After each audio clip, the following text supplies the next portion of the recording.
వచ్చిన కానీ వాక్యం ఆపడం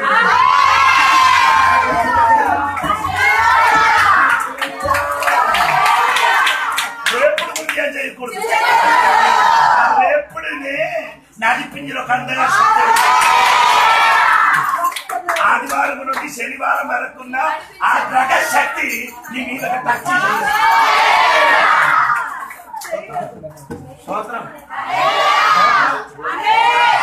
చెప్పలేదు ఎందుకంటే టచ్ చేయలేదంటే నీకు అర్థం తెలుసుకోవాలి.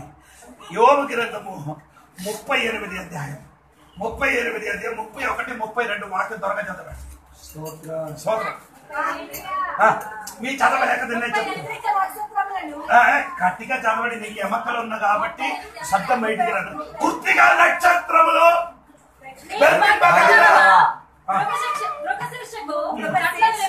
దేవుడు యోగుకి అడిగింది. యోగుకి అడిగిందంటే దేవుడు యోగుకి అడిగింది నాయనా పూర్తిగా నక్షత్రమునికి నీ బెందిందా అంటే ఈ నక్షత్ర శక్తి వలన నా కుటుంబంలో ఇదన్నీ జరిగిందంట ఈయన అనుకున్నారు. ఏంటండి ఆ నక్షత్రం అనుసరించి 2 కార్యములు కృత్రిగా నక్షత్రము ఇంకే నక్షత్రము శీర్షయ్య. ఈ నక్షత్రం 2 నక్షత్రములు పుట్టిన వాడికి ఏం జరుగుతుంది? 1 మరణం జరుగుతుంది, 2 ఆస్తి మొత్తం ఏమవుతుంది. ఈ 2 ఈ యోగు కూడా ఇంటికి జరిగింది కదా. ఏది పోయింది? 10 పిల్లలు పోయింది కదా, ఆస్తి పోయింది కదా. ఈ 2 శక్తి మీద ఇది పోయిందండి ఈయన అనుకున్నారు. కానీ దేవుడు చెప్పారు ఆయన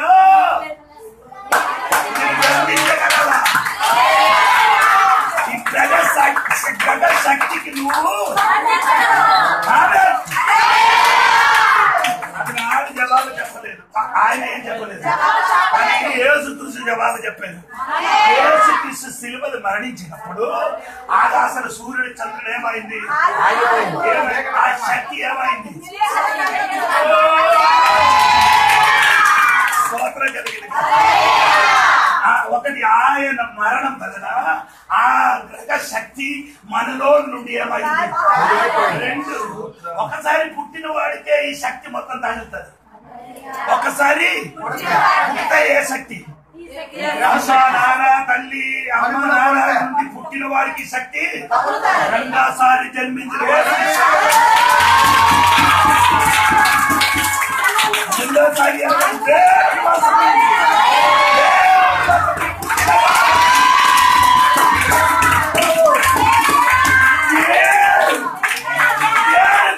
శక్తి.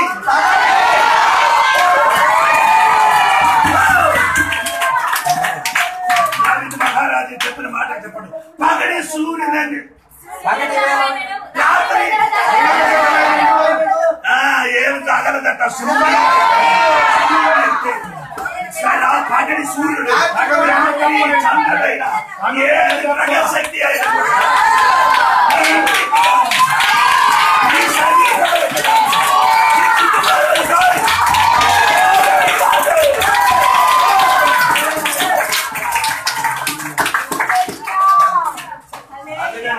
దేవుడు చెప్పండి. పౌరు గారు చెప్పండి దేని గురించి ఒకసారి రిపీట్ చేయడానికి ఇష్టముంది కానీ సమయం అభావం ఉంది కాబట్టి నేను మాట ముగిస్తున్నాను. చివరి మాటకి వచ్చిన్నాను. చివరి మాట ఏంటంటే 13వ వాక్యం. దేని గురించి నీ చింతించకూడదు. ఏం చేయాలి? చింత యావత్తు 13వ వాక్యం. నన్ను బలపరచువారు నేను సమస్తము చేయుదును. స్తోత్రం చెప్పుతున్నాను.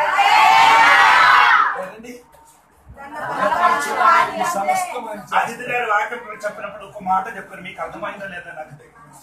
అరే 2 కొరింథీ పత్రిక 12వ అధ్యాయము 9వ వచనం. పౌలు గారి 3 సార్లు దేవుడు సన్నిధిలో ఏం చేశాడు? ఎన్నిసార్లు అడిగారు? దేనికోసం అడిగారు?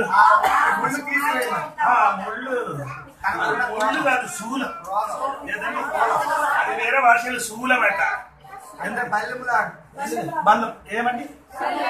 అది మారడానికి ముమ్మారు ప్రార్థన చేశారు. ఈయన కాదు, ఏసై కూడా ముమ్మారు ప్రార్థన చేశారు. మారు తొలగిందా?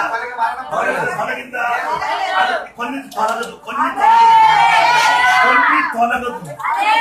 తొలగకుండా స్వర్గంలో కదా. అర్థం అవ్వలేదు. పౌలుకి ఎందుకు ముళ్ళు ఇచ్చారు? అక్కడే ఉంది. ఆయన ఏం చేస్తున్నారంటే ఆయనలోని లేరు రాకూడదు,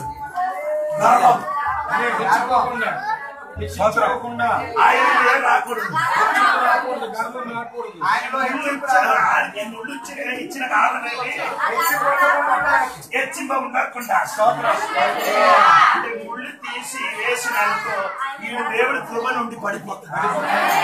దేవుని కృపల నుండి పడిపోయింది కాబట్టి దేవుడు చెప్పారు ముళ్ళు ఉంటే చాలా కృప చాలు.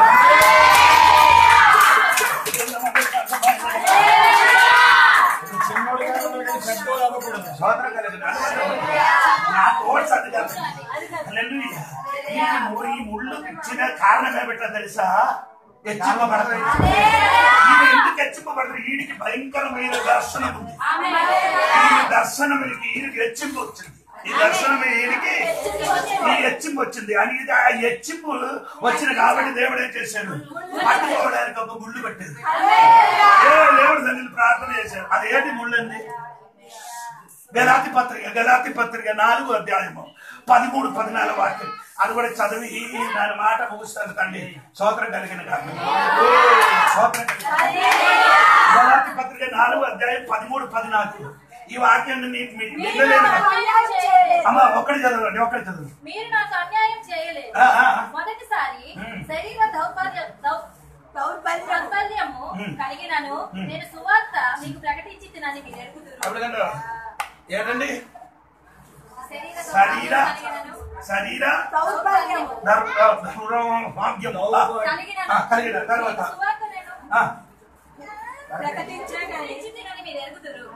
అప్పుడు నా శరీరములో మీకు శోధన ఉండగా శోధనగా ఉండిన దానిని బట్టి నన్ను మీరు ధృవీకరింపలేదు. శోధనమన పట్టిన కాదండి.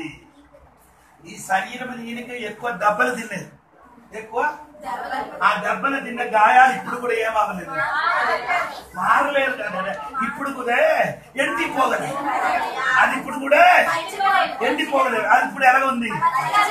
పచ్చిగా ఉన్నారు. పచ్చిగా ఉన్నా కాబట్టి ఆ గాయాల నుండి ఏమొస్తున్నారు? వాసన. అదే 14వ వాక్యంలో రాయబడింది. ఏమమ్మా 14వ వాక్యం? శరీరంలో అంటే ఈ వాసనే వస్తున్నారు. అంటే ఈ సంఘ బిడ్డలు ఏం చేసింది? ఎన్ని వాసనలు ఉన్నారు కానీ పాసుగారికి పిలిచిపోయి అదే చెప్పలే.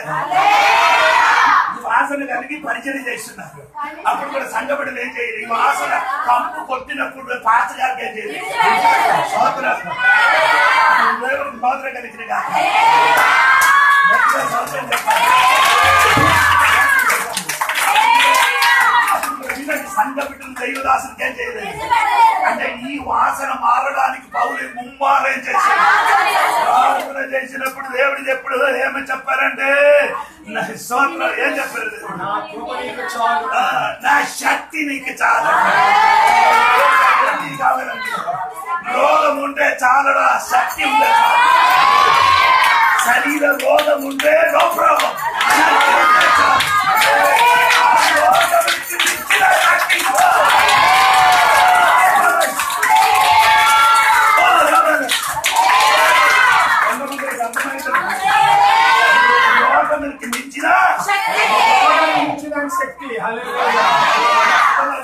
రోగం ఉంటే నో ప్రాబ్లం. దేవునికి చెప్పి ఈరోజు రోగం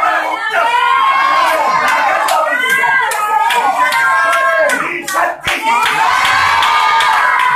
ఆ రోగమునికి మించిన ఈ రాత్రి నీకు దమ్ముంది. ఆ 12 సంవత్సరం రక్తపాత స్త్రీ యేసయ్యకు ముట్టినట్టుగా ఒక్కసారి ముట్టుతారు.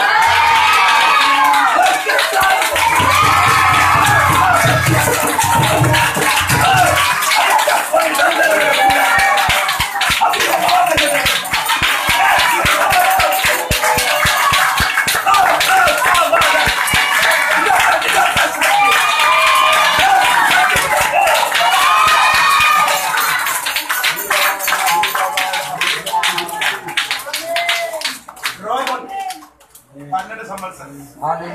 ఎంత సంవత్సరం?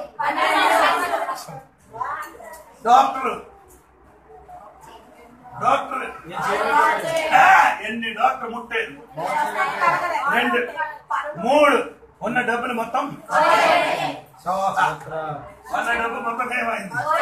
స్వాత్రం. ఇది ఈ అమ్మ ఇది పట్టుకొని తిరుగుతున్నారు. ఏది రోగం? ఏ రోగం?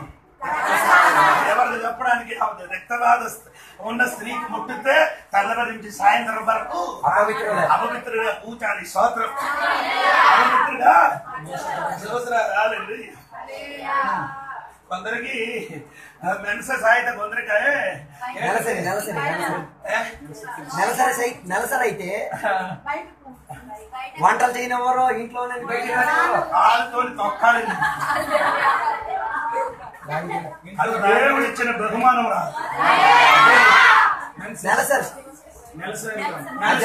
దేవుడు ఇచ్చిన ఆడపిల్లలకి దేవుడు ఇచ్చిన బహుమానం. అది లేకపోతే ఒక్కడు కూడా లోకములు పుట్టదే పుట్టదు.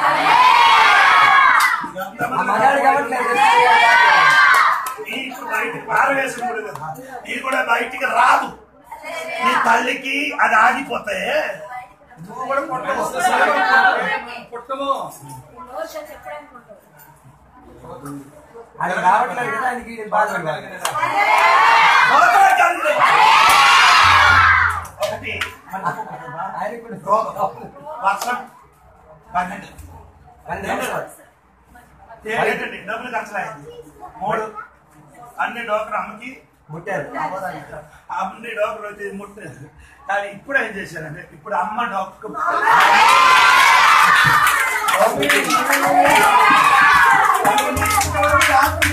ఇంతవరకు నిన్ను ముట్టి ముట్టి అని చెప్పారు బాయ్. అది ఇదే అని చెప్పారు. ఈ రాత్రి నిన్ను డాక్టర్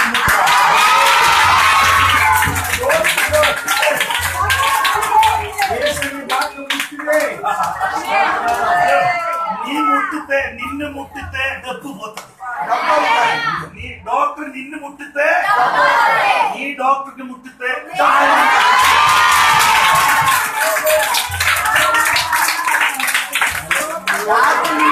డబ్బు అవుతుంది. అదే డాక్టర్ నిన్ను ముడితే డబ్బు అవుతుంది. నువ్వు డాక్టర్ ని ముడితే డబ్బు అవుతుంది. కావాలని మీరందరూ సోదర కలిగింది ముట్టగా ఆయన శక్తి. అది ఎవరికి తెలుసు? అమ్మకి విశ్వాసంతో చేయి చాపి ఆయనకు ముట్టితే నీకు అమ్మకి మాత్రం కాదు తెలుసుది. బాధ ఏమైంది? ముట్టితే ఈ రాత్రి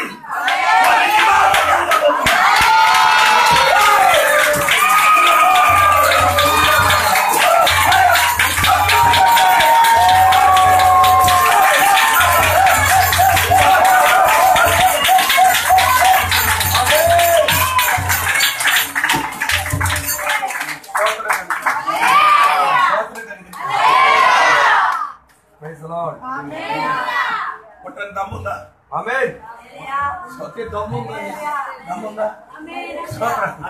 విశ్వాసమే. అపవిత్ర మా అమ్మ పరిశుద్ధులకు పరిశుద్ధంగా ఏమండి? అమ్మ ఎవరికి ముట్టితే ఇప్పుడు ఈ అమ్మ ఎవరికి ముట్టేది? ముట్టితే అపవిత్ర అవుతుంది.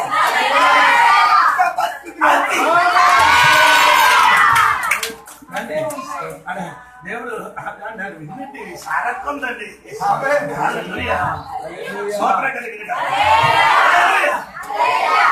ఆదాముకి దేవుడు ఏం చేశాడు? ఏం చెప్పలేదు. ఆదాముకి దేవుడు ఏం చేశాడు? నీ వలన మొదటి ఆదాముకి దేవుడు ఏం చేశాడు? ఎలాగా తిన్నాలి? ఆదాముని దేవుడు శపించారు కదా. భూమికి ఎందుకు దేవుడు శపించాడు? భూమి ఏదో అన్యాయం చేశాడు. ఏం తప్పు చేసింది అంటే ఆయన అన్న రోడ్డు తీయబడ్డాడు కాబట్టి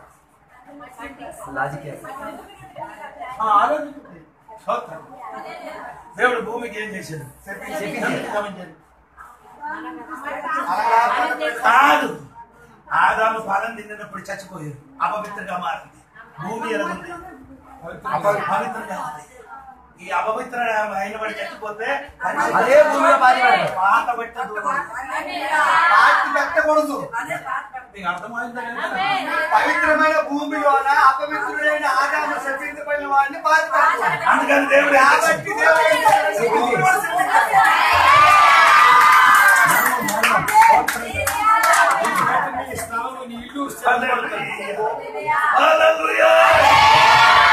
దేవుడు ప్రేమని చూడండి. అపవిత్రుడైన మనుషుడు చచ్చిపోతే అడిగి భూమిలో ఏం చేయకూడదు, అపవిత్రం. అందుకని దేవుడు ఏం చేశాడు? నీ సమీపబడినట్టుగా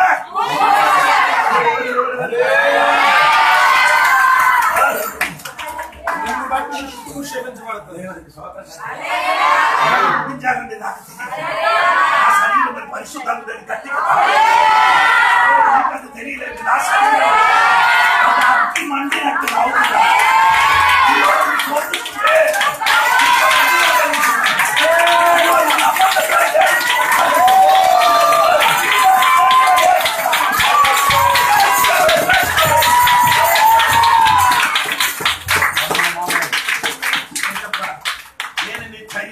శరీరం మీద చేయి పట్టినప్పుడు ఏమైంది? నేను నీ శరీరం చేయి ముట్టి ప్రార్థన చేసినప్పుడు ఏమైంది? వణుకులు వచ్చి ఏమైంది? ఎందుకు వచ్చారండి? లోపల నా బంధించి కట్టిన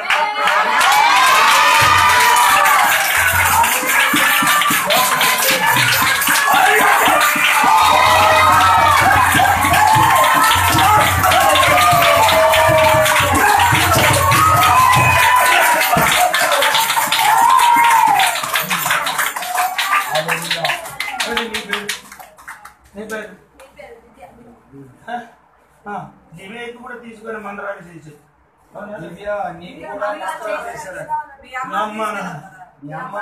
మంత్రాలు చేశాడు. నీకు తీసుకెళ్ళి మంత్రాలు చేశాడు.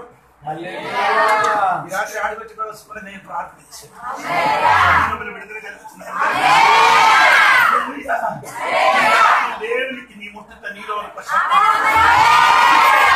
కరెంట్ షాక్ వ్యాధి మాత్రం ఎవరికి తెలియకుండా ఏసైకి ముట్టారు.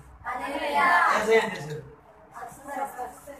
నన్ను ముట్టిన వాడు ముందు చెప్పాడు. అడిగినప్పుడు మనమందరం ముట్టారు కదండి. నీ మాత్రం కాదు, నీ ముట్టిన మీరందరూ పత్రసి యోధన యాత్రలు 12 మంది అందరూ ముట్టారు. నీ ముట్టిన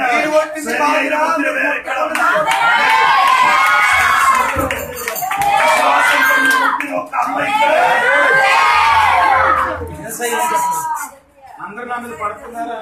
అందరూ నీ పక్కన ఉన్నాం కదా, అందరూ ముట్టాం కదా అంటున్నారు. అందరూ కూడా ముట్టడం వేరు, ఆయన ముట్టడం వేరు. చెప్పారు మూడు మాట చెప్పారు. నాలో నుంచి శక్తి ప్రవహించింది. ఒకటి నీ విశ్వాసం గొప్పది. ఫస్ట్ విశ్వాసం.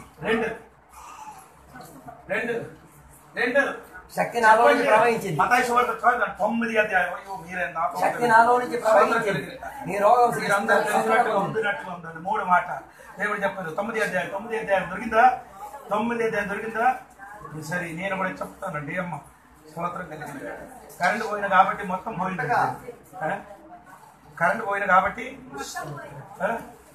కాదమ్మా. ఏసై చెప్పిన మాటని వినండి. ఒకటి ఏసై చెప్పిన మాట అమ్మా, అది చూడండి. 9:21-22. నేను ఆయన పై వస్త్రము మాత్రము ముట్టితే ముట్టితే బాగుపడుతున్నని తనలో తాను అనుకొని ఆయన వెనుకకు వచ్చి ఆయన వస్త్రపు చెంగు ముట్టెను. యేసు వెనుకకు తిరిగి ఆమెను చూచి, కుమారి ధైర్యముగా ఉండుము. దేవుడు ముట్టిన వెంటనే దేవుడు ఏం చెప్పారు? ఎక్కడ ఆడికి స్థిరపడతాడు? శరీరము కాదు అష్టము కాదు. ఆయనకి ఎక్కడ మానసికంగా మానసికంగా తను ధైర్యపడి దేవుడు స్వస్థపరిచిన వాడు ఫస్ట్ టైం చేశాడు, ధైర్యంగా వచ్చాడు, మానసికంగా. రెండు రెండు రెండు రెండు ఏమైందండి? రెండు చెప్పండి, చదవండి. ఆత్మీయత, రెండవది ఆత్మీయత. మూడు చెప్పగా గడియ నుండి ఆ స్త్రీ బాగుపడెను. శరీరములు విడుదల, మానసికంగా ఆత్మీయంగా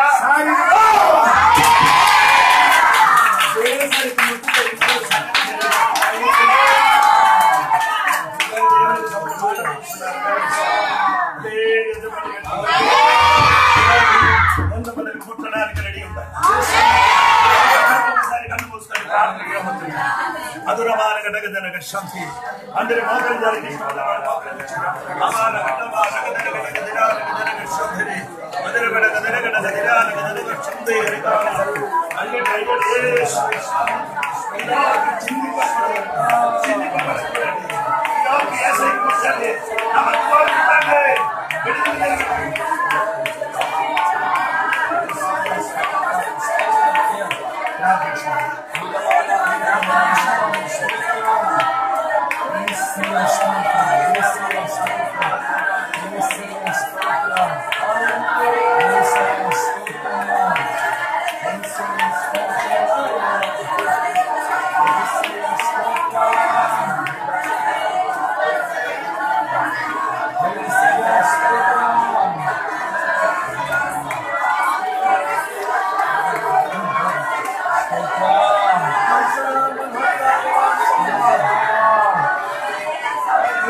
చాలా మంది దేవుని యొక్క బిడ్డలకు రోగాలు స్వస్థత వారికి ఆర్థికముగా దేవుడు విడుదల ఇచ్చినందుకు స్తోత్రం, భక్తులు తీర్చబడినందుకు స్తోత్రం, కుటుంబాలు బాగుపడినందుకు స్తోత్రం, కట్టబడినందుకు కలిగిన నాశనములన్నీ కూడా దేవుడు ఆశీర్వాదంగా మార్చినందుకు, ఇంతసేపు వాక్యం బోధించడానికి సేవకులను ఉపయోగించినందుకు మేమందరం కూడా నీ కృపలో ఆధారపడి దేవ మా ఇళ్లలోకి వెళ్తున్నాం. మమ్మల్ని అందరినీ కూడా దీవించండి, ఆశీర్వదించండి, దీవెనలతో నింపినందుకు స్తోత్రం, సహాయపరిచినందుకు స్తోత్రం. యేసు నామములో అడిగి వేడుకున్న తండ్రి యొక్క కుమారక పరిశుద్ధాత్మక సహవాసం ఇప్పుడు వెళ్ళప్పుడు ఎక్కడికి వచ్చిన భక్తులతో దేవాన్ని రెండు అక్కడ వరకు తోడైందును గాక.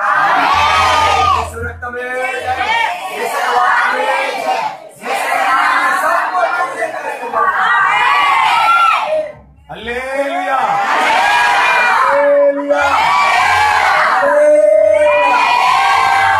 మొదటి రోజు ఉపవాస కోడికైన దేవుడు దీవించారు, దేవుడు సౌఖ్యమంతా నిలబెట్టిన మూడో రోజులు ఉపవాస కోడికైన దేవుడు దీవించారు, కలవడానికి దేవుడు కృప దయచేసినందుకు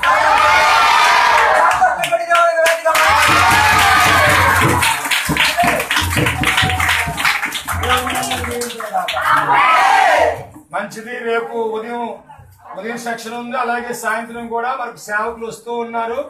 అందరూ కూడా సిద్ధపడండి, మీ ఇరుగు పొరుగు వారిని కూడా తీసుకురండి, అందరికి తెలియచేయండి. దేవుడు మంచి వర్తమానం ఇచ్చిన, అయ్యగారికి మంచి ఆరోగ్యం